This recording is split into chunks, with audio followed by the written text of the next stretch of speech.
Jovan Buha! Buha! Yo, I'm Jovan Buha, Lakers beat writer for The Athletic, and welcome to episode 49 of Buha's Block. I am back from my bachelor party. I barely made it back, but I am here. I appreciate your patience with only one episode this week, but I think it's going to be a good one. We are doing another mailbag, and for those who saw, I posted a couple of community notes gathering mailbag questions, so I'm going to start doing that a little bit more to gather questions from actual YouTube subscribers. I would typically tweet out a mailbag prompt, but figured it would be better to go directly to the source here on YouTube and get questions from you guys. So for those who are on the audio side, I still will be tweeting out Twitter prompts if you're not following me on YouTube. Before we get started, you guys know the drill. Please be sure to hit that subscribe button for those watching on YouTube, and for those listening on Apple Podcasts, Spotify, or your podcast platform of choice, please be sure to follow Buha's Block and download this episode. All right, without further ado, let's get into the mailbag. First question from @JamesMichaelSantiago. Where do you stand on getting a good deal, in parentheses, maybe because of an overpay, before training camp versus a great deal near the trade deadline? What factors will make you consider the former than the latter? I really like this question because I'm firmly in the camp of the Lakers making a trade this offseason and making a trade before the start of the regular season. And I will give you a few reasons why.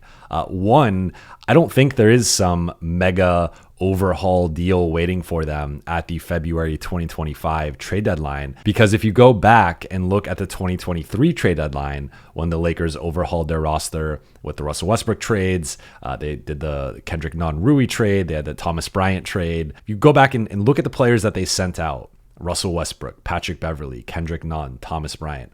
All those guys were replaceable. And in the case of Russ, he had this $48 million expiring contract, which allowed the Lakers to take back multiple rotation players. $48 million is about 2.5 times the size of D'Angelo Russell's expiring contract of $18.7 million. If you look at the guys that the Lakers would have to trade to make any type of measurable improvement to this roster, a D'Angelo Russell, a Rui Hachimura, Jared Vanderbilt, a Gabe Vincent, all of those guys project to be top 7 rotation players on this team. For me, it just comes down to, like, I just don't see the Lakers being able to execute a 2023 style makeover and overhaul just because they don't have the contracts and they don't have the expendable pieces on the roster. And yes, you can cobble together D'Lo and Rui and get into the ballpark of a $33 million player. And maybe that guy is high impact enough to warrant trading both those guys out,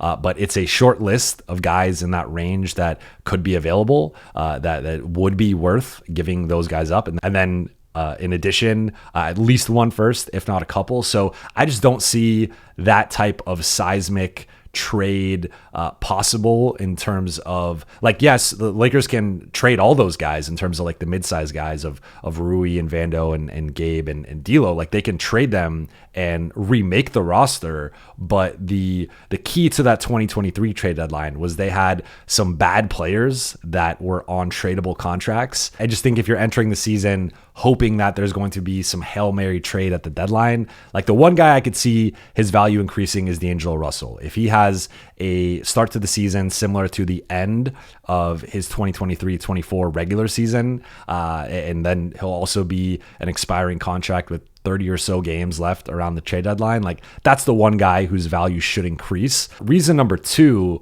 is I think it's a mistake to just think that you can remake the roster and everything is going to work out, especially if, let's just say hypothetically, the Lakers are trading D'Angelo Russell. You are now going to have 50 games or so with D'Lo as your starting point guard, as potentially your number 3 option again, and going through all these reps and playing a certain way. And then all of a sudden in mid-February or early February, with 30 games left in the season, you're going to be bringing in a new player, and theoretically it's going to be a wing or a big, or maybe a wing and a big. Maybe you can get a guard back in that, but that player is probably not going to be as good as D'Angelo Russell. and that player is likely going to have a different style of play than D'Angelo Russell. So now all of a sudden, you're either moving that player to the bench and elevating maybe Max or Gabe and playing a different style of play with the starting group. Now you're giving the ball to Austin Reeves more, and maybe he was the number 4 guy. Now he's the number 3 guy. So you're restructuring your offense, you're restructuring your rotation, you're restructuring your lineups. I just think it's such a big change to make so deep into the season that, again, it's one thing to do it with Russ, who was a poor fit and not playing well with the Lakers. Like anything was going to be, virtually anything was going to be an upgrade over Russell Westbrook. They brought in players that were better than Russ, that fit better than Russ, and that was one thing. But I just think it's going to be hard to replace D'Angelo Russell, especially if you play a certain style. Now, the one way I think I would be potentially okay with it would be moving D'Angelo to the bench and making him a 6th man. And I think in that case, he's a bit easier to replace, and it's not as much of a change in that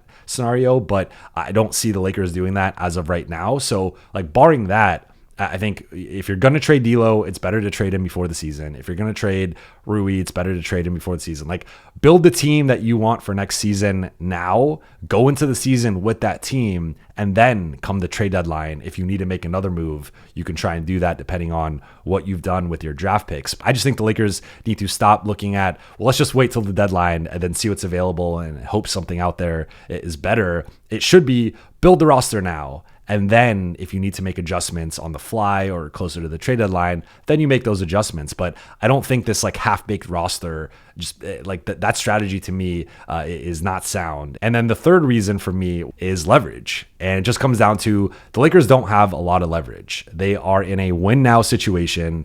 LeBron James is about to be 40, entering year 22. Anthony Davis is smack dab in the middle of his prime, or even at the back end of his prime, just based on his age. He's 31, going to be 32 next season.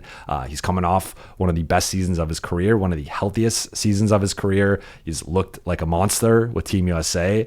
He's been their best big man. So you have LeBron and AD and this 1 to 2 year window. And everyone knows it. And everyone knows your assets. Everyone knows the contracts. And as I've reported, a lot of teams league-wide view those mid-sized contracts as neutral to negative value, depending on the team, depending on the situation. And people just know that the Lakers need to make a move. Like, this is a good team on paper. I've said I think they potentially have the 5th best odds to come out of the West, the 5th highest upside and ceiling in the West. But 5th is still 5th, right? There's still 4 teams at least ahead of the Lakers right now. And for them to overcome those teams, like certainly injury luck or variance and underperformance could factor in. And some of those teams they have matched up well with last season or the previous season. But really, it's going to come down to the Lakers making another move to improve this roster. And everyone knows it.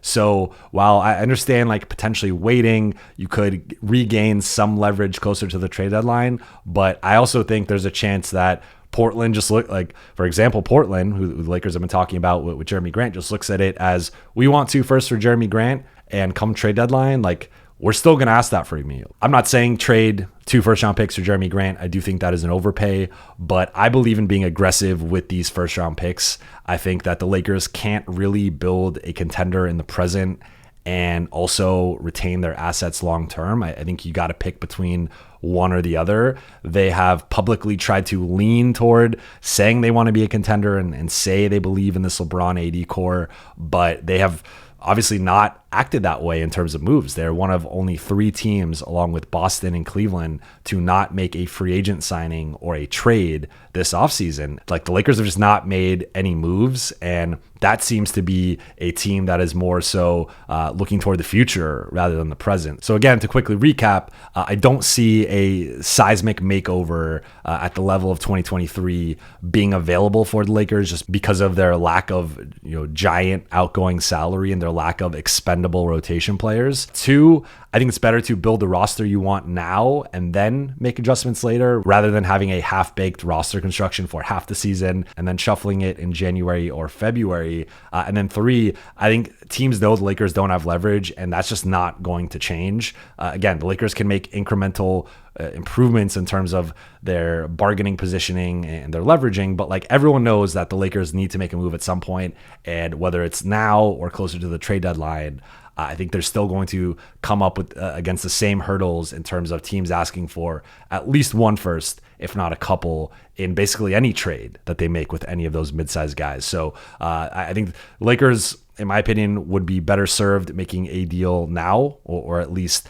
closer to training camp, the beginning of the season, rather than waiting it out. But we shall see what they do. I'm skeptical. I think more likely is them waiting toward the trade deadline. But in terms of what I would do, that's the way that I lean. Next question from @Lindsay-John. Hey, Jovan, this is John Lindsay from the Wizards game. If the Lakers were to trade Gabe, Rui, Cam, and a first for Jeremy Grant, do you think they would keep D'Lo and see what happens and maybe wait till the deadline, or then make another move like D'Lo, Shafino, Jackson Hayes, their other first, and then maybe remove a protection from one of the picks that Utah owns for Colin Sexton and Walker Kessler? Lastly, if the Lakers clear some roster spots, are there any guys, maybe like Lonnie Walker or Justin Holiday, that they would target? Thanks again for all the great work.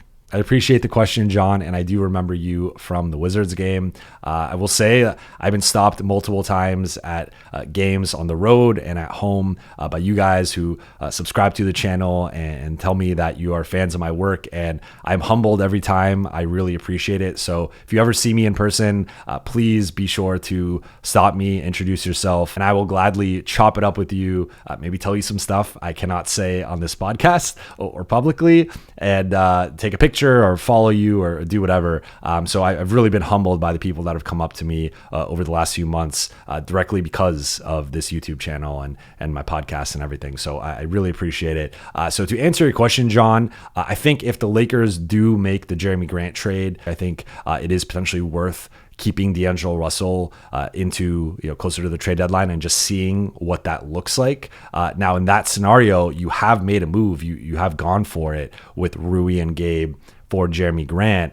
And now you're seeing, like, how does this work? Like, can Jeremy Grant do the little role player things? Can he provide some of the offense that Rui provides and then some of the defense that Vando provides, and just that length and athleticism and energy? And it's something he has not done in multiple seasons. He has not been like transitioning into being a go-to scorer on lottery teams, has taken away some of the valuable role player type activities, be it his box outs or his defensive activity and execution and just energy and just all those little things that are valuable for the non-star players to do. So if Jeremy Grant is coming in and D'Angelo Russell is not part of the trade, I do really like that starting lineup on paper of D'Lo, Austin, Jeremy Grant, LeBron, and AD. I really like the Jeremy Grant fit. I am bullish on Jeremy Grant as a Laker potentially. And as far as the second trade, I do like it. Like I like Colin Sexton and I like Walker Kessler, but all of the intel out of Utah has been, it's a high price for Walker Kessler. They've been asking for a couple of first round picks. So in this type of deal, I don't think that the Lakers would be giving up enough, especially when you throw in Colin Sexton and his potential value to the Lakers. So I think this is another situation where they'd be asking for 2 first round picks. And I don't think Walker Kessler and Colin Sexton are necessarily worth that combined. So I think that trade, for now at least, would be a little tougher to execute. Danny Ainge is always looking to win the trade. There's also the bad history and bad blood with him and the Lakers, just going back decades as a former Celtic. So that one I think is less likely in terms of the Lakers finding common ground with the Jazz. And then for your final question, I have not heard of any potential names. Like, the names I'd reported were Gary Trent Jr. and Spencer Dinwiddie. Both guys are gone now, unfortunately, for the Lakers. So I wrote down, looking at the current free agent list, I have it here. I think the 2 names that stand out are Dennis Smith Jr.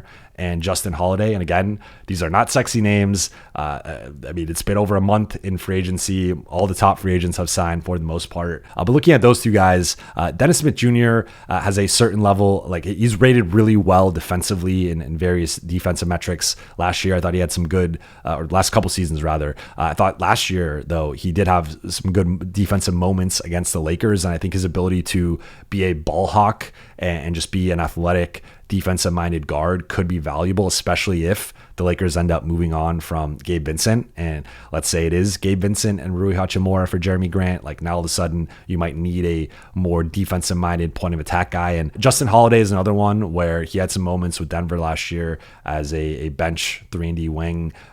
He's not like he's slight, so he's not like a lockdown defender, and he's not an elite shooter, but he can make shots. I mean, he made some shots against the Lakers in that first round series, although which Denver Nugget didn't. That's just how it goes with Lakers Nuggets. But Justin Holiday is like undersized 3-and-D wing who can be a rotation player in a pinch. I don't think you want to rely on him. And then a few other names, Lonnie Walker, Jay Crowder, and Robert Covington. I don't think you really want to rely on those guys. And I think all three of those guys have a certain level of expectation in terms of their role based on who they've been. Although with Crowder and Covington in particular, they have not been the type of player they were for several seasons now. So those guys, but like any of these guys, I don't think come in as rotation guys, but if they could be, again, I've talked about the Lakers having like a top 9, they could come in and be like the 10th or 11th guy and just be better than a Cam Reddish or better than a Christian Wood. Like that to me is intriguing. So this is not sourced. I have not heard any specific names, but I think those are some names. Next question from @Matthew Hurtado 6968. Do you know what the anticipated starting lineup for the Lakers will be? Are there any starter spots up for competition?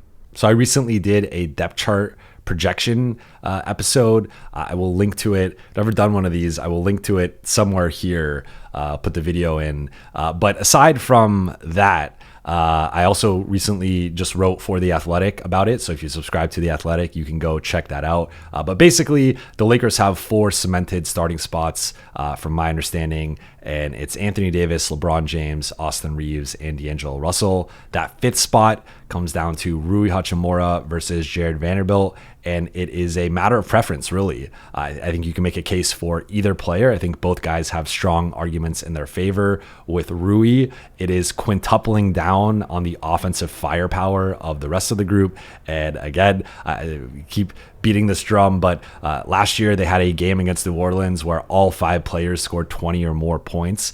The first starting lineup to do that since 1993. So the firepower is there with that group. Rui as the 5th option, he can punish undersized front court players. Even some teams will put their guards on him because they're trying to put some size and length on D'Lo or against Austin. Like Rui is the guy you're going to sell out against, but he can punish you with his back cuts, with offensive rebounds, with posting up mismatches and getting deep seals and then drawing fouls or scoring. They closed the season 22-10 with Rui as the starter from February 3rd on. That's a 56-win pace. And it didn't ultimately work out in the playoffs. Rui had a really rough series, and that's the downside of this is Rui, asking Rui to defend elite athletic scoring wings is just not really in his wheelhouse. If you go look at that Denver series, he really struggled navigating screens and tracking Michael Porter Jr. And given that LeBron is about to be 40 and in year 22, it's just unrealistic to ask him to take on those assignments for 40 minutes a night or 35 or whatever. So I think the Lakers, like that's the one problem with starting Rui, I think is, he can struggle with motor sometimes. He can float. He can, in that Denver series, he was missing dunks and layups and open threes and like he just was not himself. So it feels like mentally he can kind of play himself out or just go through these lulls. But overall, that lineup performed really well. Again, a 56-win pace with Rui as the starter from February 3rd on. They had a plus 6.6 net differential per cleaning the glass, which is solid, pretty good. So I think there's a clear case for Rui to be the starter. Then you look at Vando and you go back to the 2022-23 season after the 2023 trade deadline, which has been a hot topic of this episode. The Lakers go 17-7 with Vando in the starting lineup, which actually translates to a 58-win pace. And that lineup of AD, LeBron, Vando, Austin, and D'Lo had over a plus 20 net rating in the regular season. Now, they only played in 7 games together, and the Lakers went 6-1 in those games. But that showed, like, in the regular season, that was a really good lineup. Wasn't as good in the playoffs. I believe they had like a +1 net rating. I don't remember off the top of my head, but they're basically around neutral through the 3 playoff series. And this brings up where Vando's flaws are, which are on the offensive end. And teams just don't guard him. They don't respect him outside of 10 feet. They will often hide their weakest defender on him. And with Vando, it's not just the 3-point shooting, but it's also sometimes the catching and finishing. He really struggles with catching cuts or even offensive rebounds and finishing through traffic. So you look at like those 3 playoff series that he played in, his role progressively decreased in all 3 playoff series as teams were able to scheme him off the floor, and his defensive impact wasn't quite at the same level in the Memphis, Golden State, or Denver series. So I think like that's the one thing with Vando is just you are balancing out the defense, and especially with Austin and D'Lo playing together, you need more length and defense and athleticism and the role player things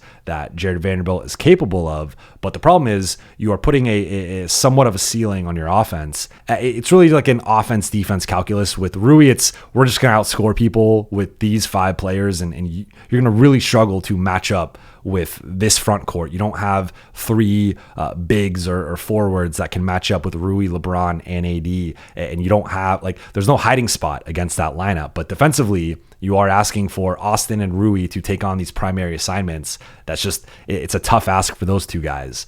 Then if you start Vando, you have the guy who could take on those assignments, who could defend 1 through 3 or 1 through 4. The problem is teams are just going to ignore him. And the Lakers did start to make some progress with Vando in terms of using him as a cutter and a screener off the ball and just leveraging the way that defenses were guarding him against them. And JJ Redick has talked about this. He's referenced Draymond Green, and that's kind of the perfect example of the way to maximize it. Now, Draymond Green had Steph Curry and Klay Thompson, so it's a little bit different there. But I think there are different ways you can be more creative with using Vando. It's just he has to improve as a spot-up catch and shoot guy, and he has to improve as a finisher. I think that's the big thing, is he has to be able to finish through contact better and finish around and through a crowd better than he has up to this point. And if he can improve in those 2 regards, I think he makes more sense as a starter. Now, I will say I've leaned more toward Rui starting for 3 reasons. 1, the Lakers gave him the bigger contract last summer. 2, as I've reported multiple times, Rui was the favorite to be the starter entering the season, then had a really rough training camp where he fell out of favor with the coaching staff and ended up having that marginalized role to start the season. So barring that happening again, I would suspect that the Lakers would likely want Rui to be the starter again. He also just had success as the starter to end the 2024 season. And then number 3, both publicly and privately, Rui has been a guy who has come up much more in conversation than Vando. I lean toward Rui, but I would not be surprised if this changes by training camp. I could see the Lakers, especially if Jared Vanderbilt can improve offensively, talking themselves into the 2-way balance that he could bring, the 2-way harmony, and him winning the job. I think right now, if I had to pick a favorite, I would lean toward Rui, but I think it's close either way, and I would not be surprised if it ultimately flips. Next question from They Call Me Dip. Do you think D'Lo has reached his ceiling? I thought he looked markedly better during these playoffs than he did 2 years ago in the playoffs. Still inconsistent, but he also had some excellent games as well. I wonder if he can be even more consistent if he sticks with us for this year's playoffs if we get there. I don't think D'Angelo Russell has reached his ceiling yet. He's only 28 years old, so right now he is in the physical, athletic prime of his career. Statistically, it's that 27 to 29 age range. So I think D'Angelo Russell still has some untapped potential. And for me, it's more doing what he did over the course of the second half of last season for a full season. So I have the splits here for you. It was final 41 games of last season. So January 13th, he has a 39-point performance against the Jazz on the road. LeBron misses that game. And this was a game that D'Lo referenced, Darvin Ham referenced, multiple teammates referenced as a breakout and really a breakthrough for D'Angelo Russell last season in terms of establishing himself as the number 3 guy on the Lakers consistently and really performing at his highest level as a Laker and one of the highest levels of his career. So that final 41 games of last season, 20.8 points, 3.4 rebounds, 6.6 assists, on 45, 43, and 88 shooting splits. So that's 45% field goal percentage, 43% three-point percentage, and 88% free throw percentage. The first 35 games, so all the games leading up to that game, 14.7 points per game, 2.7 rebounds per game, 6.1 assists per game on 46, 39, 75 shooting splits. So the points went up by about 6 points a game. The rebounds went up by almost a full rebound a game. The assists went up by half an assist a game. Field goal percentage dropped by 1%, but he was more involved in the offense. But 3-point percentage jumped up by 4%, which is significant when he was already shooting 39%, which is a really good mark. And then the free throw percentage, I started to get to the free throw line more and also shot it better from 75% up to 88%. So if D'Lo can perform like those final 41 games, and maybe not quite at that level, maybe like 90% of that level for 82 games. Of course, there's going to be ups and downs and shooting slumps and lulls and all that. But like if that can be the totality of his season, then I think that's obviously a better season than last season. And for comparison's sake, looking at players who had season-long numbers like D'Angelo Russell over that 41-game span, Jamal Murray and Darius Garland. And those are two fringe all-star types. As far as the playoffs, though, because I think that the thing with D'Lo right now is it's clear he's an 82-game player. It is not as clear if he is a 16-game player. And really, I would say up to this point, with all the evidence that we have, he is not a 16-game player. So looking at it, like I think you mentioned the Denver series and how you felt his performance was better. I would say I agree to an extent. Like he certainly had a better Denver series in the first round than he did in the Western Conference Finals because he got benched in the Western Conference Finals and he had some really bad performances. But I will also say, like, you look at his shooting struggles in game one, I thought he shot the Lakers out of that game at various points and really just kept forcing it and almost treating it like a regular season game where he was trying to shoot his way out of it rather than a playoff game where every possession mattered. And then you also look at the game where he went 0 for 7 and like that was arguably his worst playoff game as a Laker. And he did that, in this past playoff series. So I would say like there was some progress in the series overall, and he wasn't as bad as he was in the previous Denver series. But the one thing with D'Lo, and I always come back to this, and it's a very divisive and polarizing topic because again, it seems to be part of the fan base is in the D'Lo camp, part of the fan base is in the Austin camp. Like that's something that heads collide on. But I will just lay this out here, and this is just like make of it what you will. But through the 4 playoff series that the Lakers have played with Austin and with D'Lo, so the 3 in 2023 and the 1 series last year, D'Lo's averages are 13.5 points, 2.9 rebounds, 4.5 assists on 41, 31, 75 shooting splits. So none of those are good percentage. Like those are all bad percentages. 41% field goal percentage, 31% 3-point percentage, 75% free throw percentage. Like for a point guard, for a guy who's routinely shot 80+%, those are all bad percentages. Austin, meanwhile, is at 16.9 points, 4.3 rebounds, 4.3 assists on 47, 40, and 90 shooting splits. So Austin is averaging more points, more rebounds, 0.2 assists fewer. So basically right there, but sure, you give the nod to D'Lo. But he's shooting 6% better on field goals, 9% better on three-pointers, and 15% better on free throws. And that's to say nothing of the defensive side, where we've seen Austin. I thought he had a pretty solid series against Jamal Murray. Jamal Murray hit 2 game-winning shots, but outside of that, he really struggled, and Austin was the primary defender on him. So that's to say nothing of the defensive side, which I think there's a decent gap between the two there, but just Austin has performed better than D'Lo in the 4 playoff series in the totality of it. And just the one thing with keeping D'Lo is I think there's a clear ceiling to the Austin D'Lo backcourt. And the Lakers, I've reported that the Lakers feel the same way, and that's ultimately the reason why they've looked to shop D'Lo since he opted in to his player option. So, like, is there a scenario in which D'Lo continues his play from last season and he's better and he's more consistent and he could somehow replicate that or close to that, 80% of that in the playoffs? Sure. I'm not going to rule it out. I'm not going to say it's impossible, but the track record in LA and even going back to his time in Minnesota and Brooklyn has not been great in the playoffs. It's not been good in the playoffs. There have been plenty of stinkers. There have been times he's been benched or had his minutes and role reduced. And I just think at this point, age 28, like he can get better, and he can certainly get better in a regular season sense. And he is important for the Lakers in the regular season. Make no mistake. He's an important piece of the regular season, but he's also supposed to be an important piece in the playoffs, and he has yet to deliver consistently and at a level that the Lakers have needed. So if you need to, marginalize his role or reduce his role come playoff time and move him to the bench or just reduce his minutes, like it's just tough to build this guy as your third or fourth guy in the regular season and then be unsure if you can rely on him in the playoffs. So that's where I come back to with D'Lo is just he's clearly an 82 game player. 16 game player, the jury is still out, but really, if anything, it's leaning more toward him not being a 16 game player. And I think his place in the pecking order with the Lakers is too high to have those types of questions with him. So for me, I think there's, again, a scenario in which this all works out. D'Lo picks up where he left off and has a really good regular season and maybe even has a better playoffs. But because of the fit limitations with Austin and D'Lo to some extent, I think it's better to split those two guys up. And if I had to trade one, I would trade D'Lo. Next question from Chenille Paul 7558. What's a best case scenario and healthy Wood do for this team? There was some real synergy with him slotted between LeBron and AD last season for stretches. I don't know if it's Stockholm syndrome, but I've slowly been talking myself into Christian Wood's role on this team.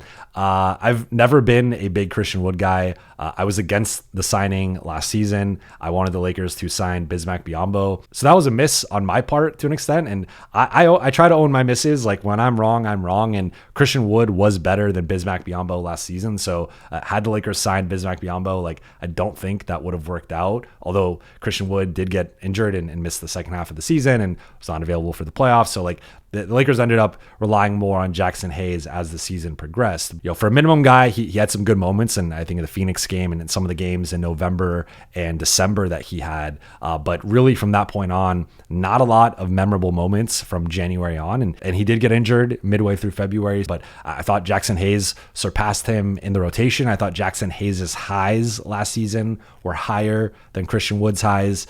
Lakers went on their run in the second half with Jackson Hayes as the primary backup center, not Christian Wood. So I've been more on the Jackson Hayes side rather than the Christian Wood side. But I will say that I think with a new head coaching staff, though Darvin Ham remember he was talking to Christian Wood every day in the summer, and him and AD were bigging up Christian and trying to get him pumped for the season and stuff. So like Darvin Ham was as big of a Christian Wood fan as there was.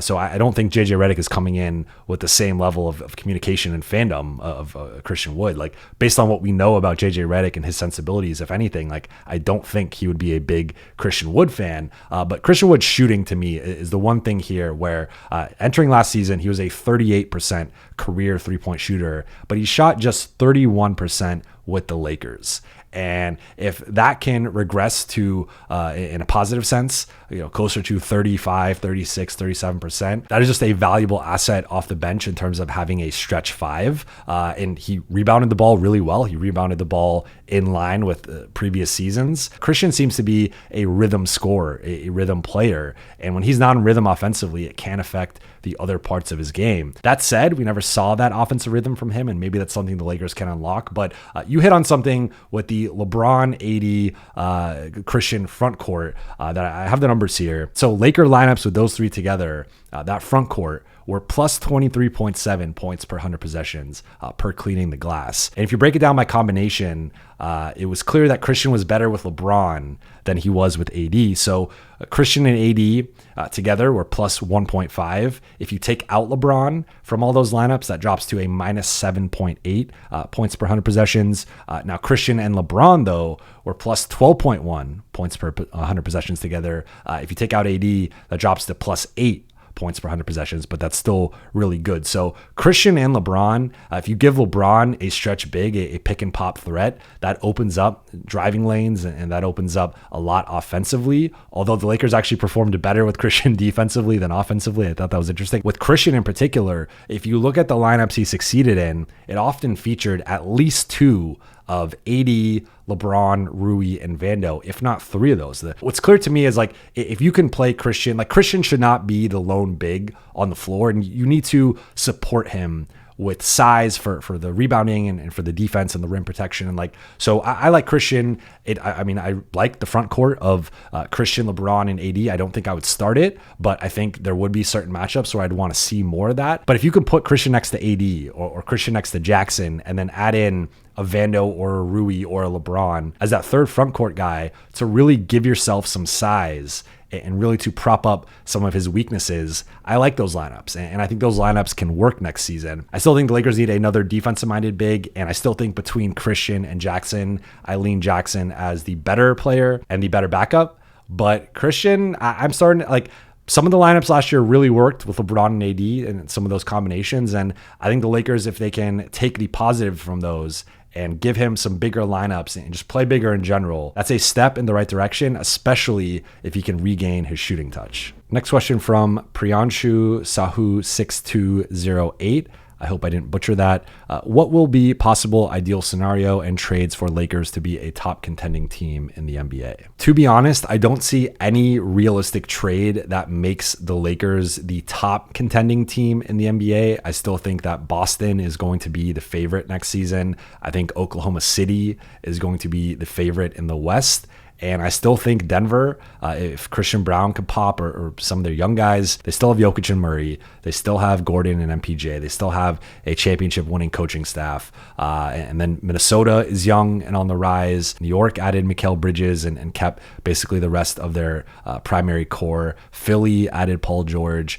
So there are several teams that like that top 6 or 7 in the league. It's going to be really tough for the Lakers to infiltrate that. Like I do think if the Lakers can flip Rui, let's say it's Rui, Gabe, and a first, and not both firsts, for Jeremy Grant, I think the potential fit of an AD, LeBron, Jeremy Grant, Austin, and D'Lo with Vando, Max Christie, Dalton Connect, you're going to have to add a backup point guard, or Jalen Hood-Schifino would have to take a massive leap to become a backup caliber point guard. But you got to find another backup, and then maybe you do a separate trade to get a backup center, and you give us a couple seconds with Christian, a couple seconds with Jackson, get a better backup, and all of a sudden I like that group, and I think that group can contend. And again, looking at the top of the West, like the Lakers matched up really well with OKC last year. They matched up fairly well with Minnesota last year. They matched up fairly well with Dallas last year, and they matched up horribly with Denver over the past couple seasons. But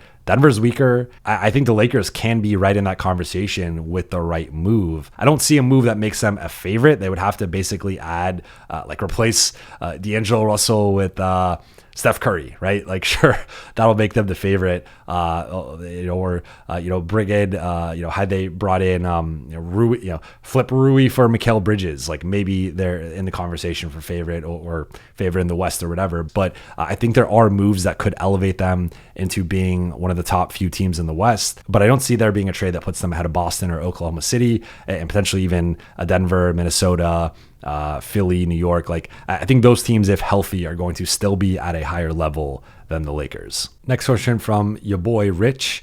Do you think the Lakers have a secret plan to keep all the draft picks for when LBJ retires? Trade 3 or 4 picks for a future disgruntled star who probably won't be winning between now and then.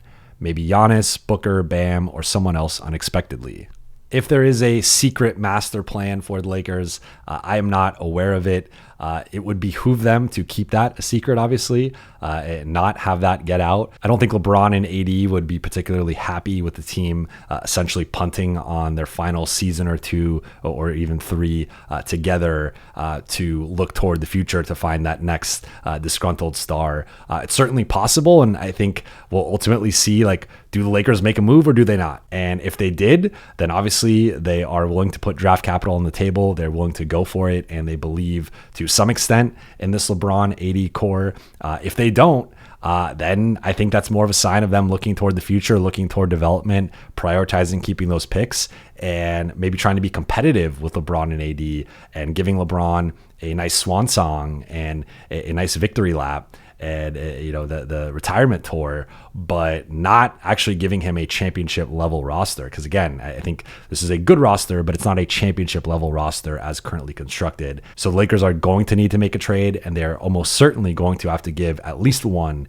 if not two picks in one or two trades to really upgrade this roster. So I think like they could say whatever they want publicly, but at some point we will have the proof in one direction or the other what they want to do. Now, like in theory, what you're saying makes sense in terms of the Lakers. Like, all right, let's just ride it out with LeBron and AD, hoard our picks, and go for the next star. But I don't think that's how it works in reality. I think if that was the case, you look to sign and trade LeBron elsewhere, or just move him elsewhere. You let him know your plans and your expectations, and maybe he chooses to remain a Laker because he likes being in LA. He likes playing for the Lakers. He likes all that comes with it, and having his family out here and not having to disrupt that. So like maybe he ends up staying in LA anyway, even with that knowledge. But I mean, from my understanding, like the Lakers are trying to be competitive. They are trying to be as competitive as possible. And now they're going about it in a very conservative way, in a very cautious way in terms of using their draft capital and making moves. But again, come mid-February, I believe it's February 7th is the trade deadline.